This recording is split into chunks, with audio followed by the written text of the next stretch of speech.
Welcome to English Conversation Café. Learn English through natural conversations. Okay, so I have a confession to make. Ooh, those are my favorite words. Go on. Last month, I had this little pain in my stomach. Just like a dull ache. Nothing serious. But instead of calling a doctor, I Googled it. Oh, no. No. You never Google your symptoms, Max. I know that now. But I typed it in anyway. Pain in stomach, left side. And 30 seconds later, the internet had decided I had a very rare tropical disease that affects approximately 14 people on the planet. 14 people? 14. I read the whole article. I was convinced. I started writing a list of things I needed to do before, Before you died from a stomach ache? I had a headache the next morning too. So at that point I figured, yeah, it was spreading. Oh my goodness, you are unbelievable. It was gas, Haley. It was just gas. Okay. I can't judge you though because I have my own story. Last year, I went to the doctor for a routine checkup, right? Totally normal visit. And at the end, the doctor said, make sure you get plenty of rest. Simple. Clear. And I heard, You heard? make sure you get plenty of chest. And I just nodded very seriously and said, yes, doctor, I will get plenty of chest. Plenty of chest? I walked out of there feeling very committed to that plan. I didn't question it for a full 20 minutes. I was on the bus thinking, is this a new health thing? Chest exercises? Core work? Oh, Haley. It wasn't until I got home that I replayed the whole conversation and realized what he had actually said. I was so embarrassed. Thankfully, just in my own head. Okay. Both of us clearly are very prepared for medical situations. The most prepared. Welcome to English Conversation Café. I'm Max. And I'm Haley. And today, episode 30, by the way, can you believe that? 30 episodes. That's a big one. It really is. And today we're talking about a topic that I think every English learner needs. English at the doctor's office. This is so important because visiting a doctor in a new language can feel really stressful. You're already not feeling well, and then you have to find the right words in English on top of that. That's a lot. So by the end of this episode, you're going to know exactly what to say at every single stage, from calling to make an appointment to walking out with a prescription. We've got you covered. We're also going to do a role play later in the episode, which I think is going to be very entertaining and educational. I'm going to be a terrifying doctor. That I believe. Hey, before we get into it, if you're finding this episode helpful, do us a quick favor. Hit the like button and subscribe if you haven't already. It really helps the show reach more learners just like you. It takes literally 2 seconds and it means the world to us. Okay, let's get into it. So, let's actually talk about why going to the doctor in English is tricky. Because it's not just about the language, right? It's also about the whole system. Yes, like every country is a little different. In some places, you walk in whenever you want. In others, especially in the US, the UK, Canada, you usually need an appointment. And that means the very first step is a phone call. And phone calls in a foreign language? Those can be really nerve-wracking. Oh, completely. You can't see the person's face, you can't read their lips, and they're often speaking fast and using very specific words. I remember when I was living abroad for the first time, I had to call a clinic and I had absolutely rehearsed what I was going to say. I had notes, written down, on paper. Really? You had notes? A full script. But the moment the receptionist answered and said something I wasn't expecting, I completely blanked. I just said, hello. I have a problem.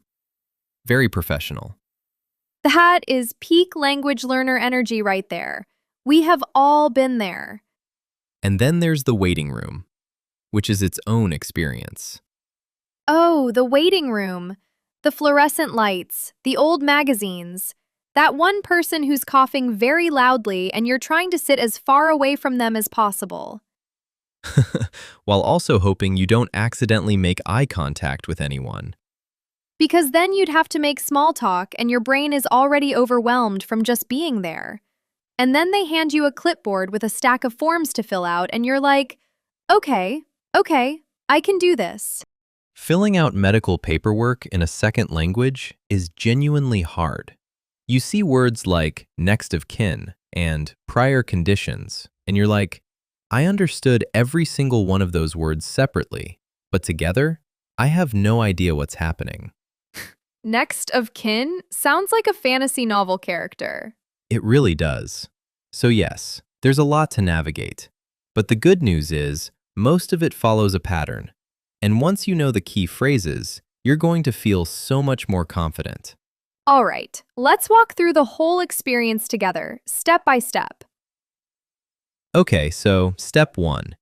Before you even get to the doctor's office, you need to make an appointment. That's the phrase, make an appointment. And you'll hear this everywhere. I need to make an appointment. I'd like to make an appointment with Dr. Harris. Super common, super useful. Usually, you call the clinic or the doctor's office, and the receptionist will answer and ask how they can help you. And you just say, "Hi, I'd like to make an appointment, please." Sometimes you can also do it online now, which honestly is a relief if you get nervous on the phone. But it's still really good to know the spoken version. Exactly. Now, when you call, they might ask what the appointment is for. And that's when you need to describe how you're feeling. And one of the most useful phrases for this is, I've been feeling under the weather. Under the weather. That's a great one. It just means you don't feel well. You feel sick or tired or kind of off. It's a very soft, polite way to say, I'm not doing great. Like, I've been feeling a bit under the weather for the past few days, and I'd like to see a doctor. Very natural, very normal. And connected to that is another really common phrase. I think I've come down with something. Come down with something. I love that one. It sounds so dramatic. I have come down with something. It does sound a bit theatrical, but it's totally everyday. Come down with something just means you've started to get sick, like a cold or the flu or some kind of bug. I think I've come down with a cold. I came down with something last week. You'll hear it all the time. Okay, so now you've made your appointment. You show up at the clinic. What happens? First, you check in at the front desk. You tell them your name and your appointment time. Usually you say something like, Hi, I have an appointment at 2 o'clock. My name is, and then your name. Very simple. And then, almost always, they will hand you a clipboard and ask you to fill out some paperwork. Fill out some paperwork. This means you're going to write information on forms. Your name, your date of birth, your insurance details, your medical history. Basic stuff, but it's important to know this phrase. The receptionist might say, Could you fill out these forms while you wait? Or, we just need you to fill out some paperwork before you see the doctor.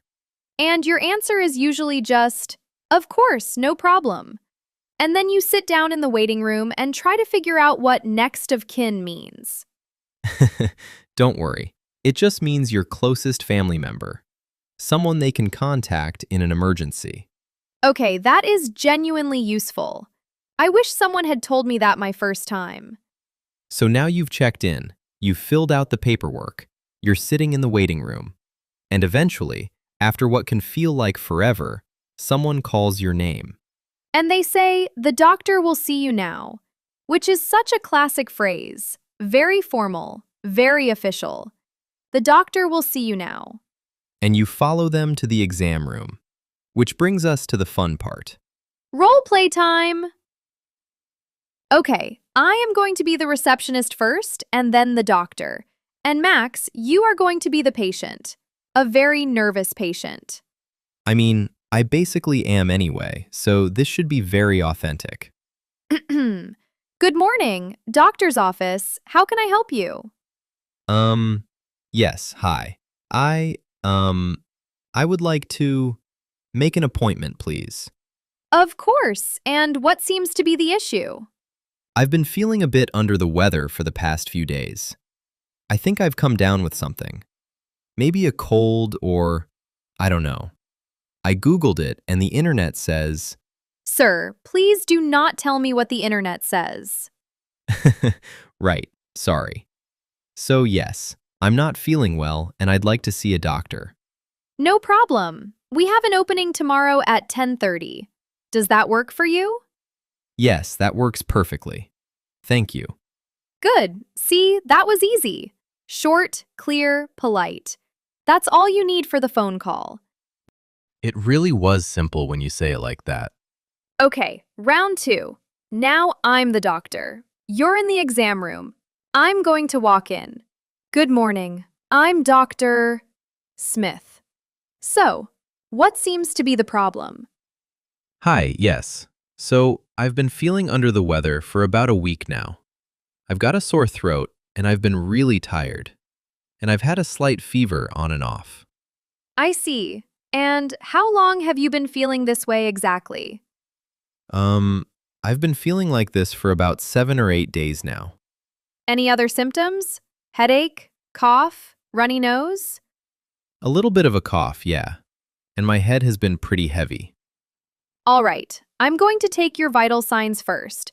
Your temperature, blood pressure, and heart rate. Then, I'd like to take a look at your throat. Of course, whatever you need. Okay, open your mouth and say ah for me. Ah, Mm-hmm. Your throat does look a little red. All right, I think you've got a throat infection. Nothing too serious, but we should treat it properly.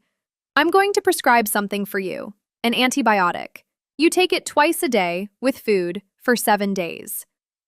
okay, got it. Thank you. And should I come back after? Yes, let's schedule a follow-up appointment in 2 weeks just to make sure everything has cleared up. If you feel worse before then, don't hesitate to call us. Okay, that was genuinely impressive. You were kind of intimidating. Thank you. I take that as a compliment. Now, let's swap. You be the doctor and I'll be the world's most dramatic patient. Oh no. Doctor, finally! I've been waiting in that room for 20 minutes and I'm pretty sure I'm getting worse by the second. I understand. What seems to be the problem? Well, it started 3 weeks ago. Or maybe 4. It's hard to say. I've been feeling under the weather basically constantly. I've come down with something and I don't know what it is, but I've been feeling terrible for about a month. And also, my elbow has been clicking when I move it like this. Okay, let's take it one thing at a time. Right. Yes. Sorry. The throat. So you've been feeling sick for about a month? Give or take. I've been feeling really run down, sore throat, tired all the time. Are you taking any medication at the moment? Just vitamins. And stress. I'm taking a lot of stress. That's not quite a medication.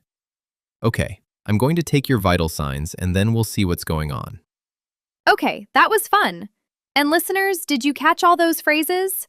They came up so naturally in both scenes, right? That's exactly the point. These phrases aren't complicated, but hearing them in context, in a real conversation, is what makes them stick. Okay, so let's go a little deeper into the exam room now. Because once you're in there, there's a whole vocabulary around what the doctor does and what they tell you. Right, and honestly, the most important thing is being able to describe your symptoms clearly. Because the doctor can't help you if they don't understand what you're feeling. So let's talk about that. The doctor's first question is almost always going to be, what seems to be the problem? Or sometimes, how can I help you today? Or, what brings you in? All of those mean the same thing. Tell me why you're here. And your answer should be clear and organized. Don't just say, I feel bad. Try to give them more detail. A really good sentence structure for this is, I've been feeling, and then you describe the symptom, for about, and then you say how long. So for example, I've been feeling really tired for about 2 weeks. Or, I've had a sore throat for about 3 days. Or, I've been feeling dizzy for about a week. That structure, I've been feeling for about, is incredibly useful. It gives the doctor exactly what they need, the symptom and the timeline. And then the doctor might ask follow-up questions like, does it hurt here? Is the pain sharp or dull? Does anything make it worse? Are you taking any medication? Are you allergic to anything? Is another common one, especially before they give you any medicine. And if you don't understand something the doctor says, and this is so important, it is completely okay to ask them to repeat it or explain it again. You can say, I'm sorry, could you say that again? Or, could you explain that a little more slowly? Doctors deal with this every single day. They are used to explaining things. Don't be embarrassed to ask. After the doctor examines you, they'll usually give you some kind of diagnosis. That word, diagnosis, means their explanation of what's wrong with you. And then they'll recommend some kind of treatment. Sometimes that means rest and fluids. Sometimes it means getting a prescription. Getting a prescription. That means the doctor writes an official note or sends it to a pharmacy electronically that allows you to buy a specific medicine. You then take that prescription to a pharmacy and get your medicine. In many English-speaking countries, you can't just buy certain medicines over the counter. You need that prescription from the doctor first. So you might hear the doctor say, I'm going to prescribe something for that, or I'll write you a prescription, or you can pick this up at any pharmacy. And at the very end of the visit, the doctor might schedule what's called a follow-up appointment. Yes, a follow-up appointment.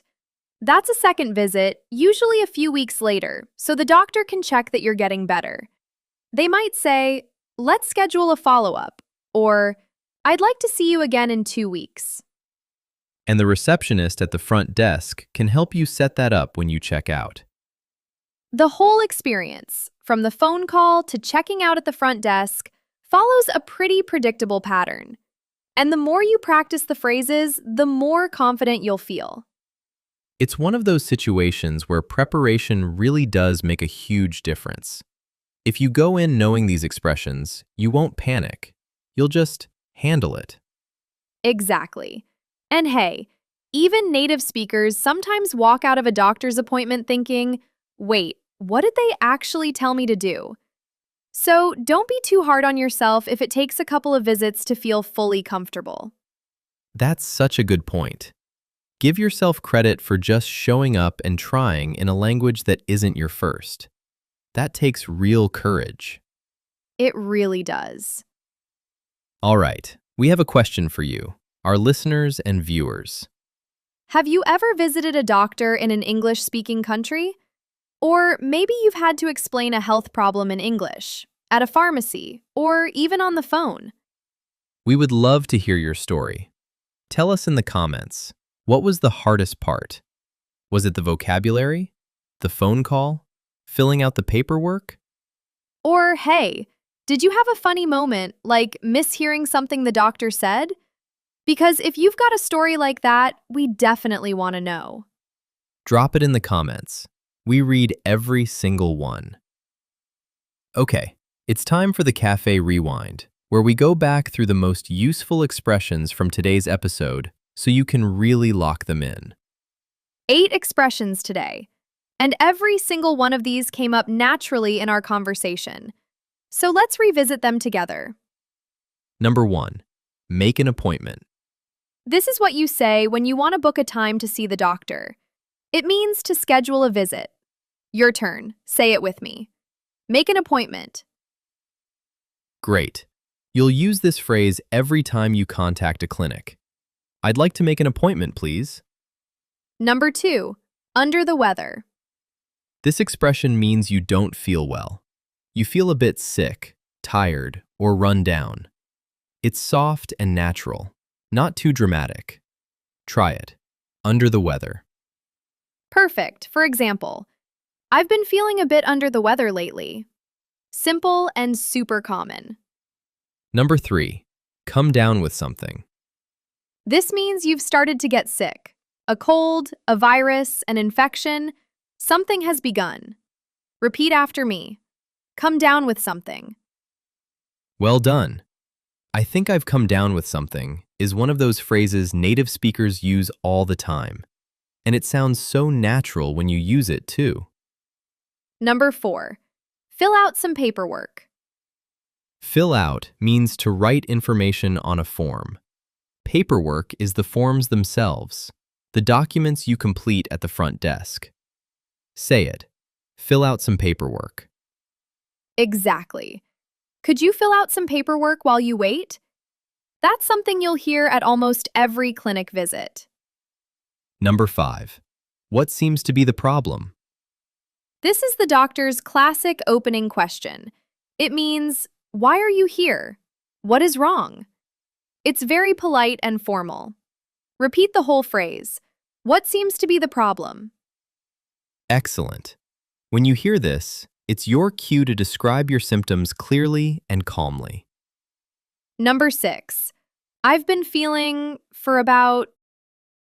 This is a sentence structure, and it's one of the most useful things you can memorize. I've been feeling tired for about 2 weeks. I've had a cough for about 3 days. Now you try. I've been feeling... Great job! Fill in the blank with your own symptom and your own time. This structure immediately gives the doctor the information they need. Number 7. Get a prescription. A prescription is an official note from the doctor that allows you to receive specific medication from a pharmacy. I need to get a prescription. Or, the doctor gave me a prescription. Your turn, get a prescription. Perfect.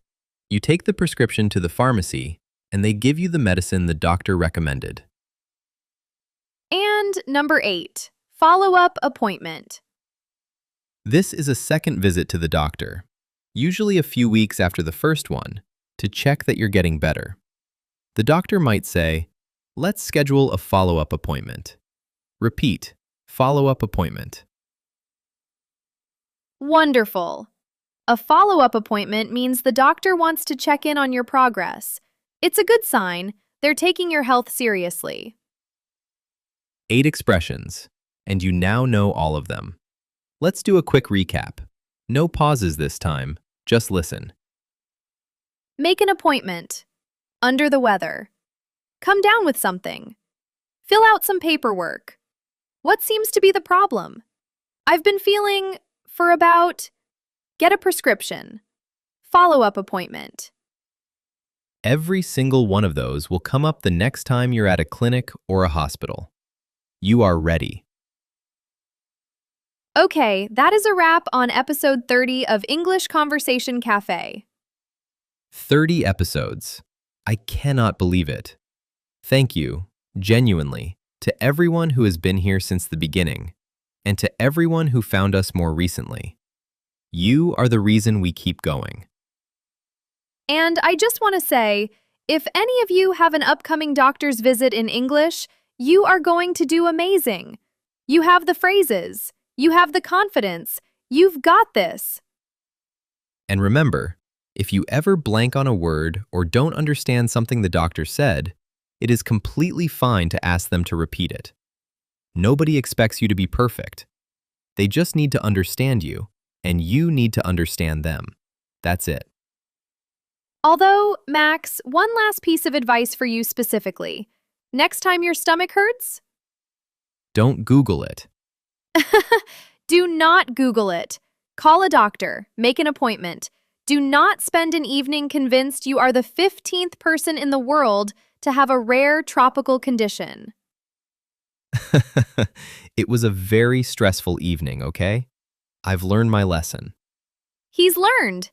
Growth. Beautiful. If you enjoyed today's episode, please subscribe if you haven't already. It really does help us reach more learners, and it only takes a second. We would love to have you here every week. And leave us a comment. Tell us your doctor story, your funniest medical mishearing, your most awkward waiting room experience. We are here for all of it. Until next time, keep listening, keep practicing, and keep speaking. Take care of yourselves, drink water, and please do not Google your symptoms. See you next time. Bye! Thank you for listening. We hope today's conversation helped you understand real English better. Subscribe and join us for the next episode.